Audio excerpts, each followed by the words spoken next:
Հարցս ցեմենտին չի վերաբերվում, պարոն փոխնախարար, օգտվելով առիթից, որ դուք ստեղ եք եւս մեկ անգամ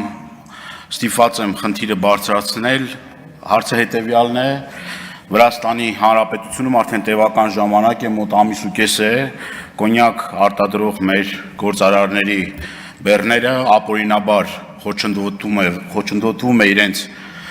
տարանցիկ գնալը դեպի Բալթյան երկրներ եւ ԵԱՏՄ տարածք, դրա մասին մի քանի անգամ իմ ելույթներով անդրադարձել եմ, բայց ստիպված եմ եւս մեկ անգամ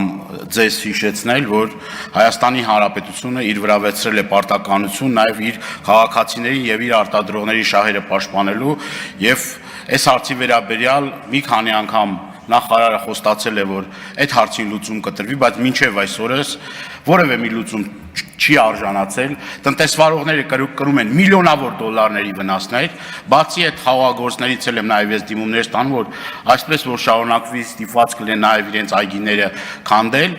մարդիկ պայմանավորվածություններ ունեն տարբեր խոշոր սուպերմարկետների եւ խանութների ցանցի հետ, եւ այդ պայմանավորվածությունները չկատարելու պարագայում ստիպված են բավականին մեծ գումարներ վճարել, այսինքն կանգնած են փակման շեմին։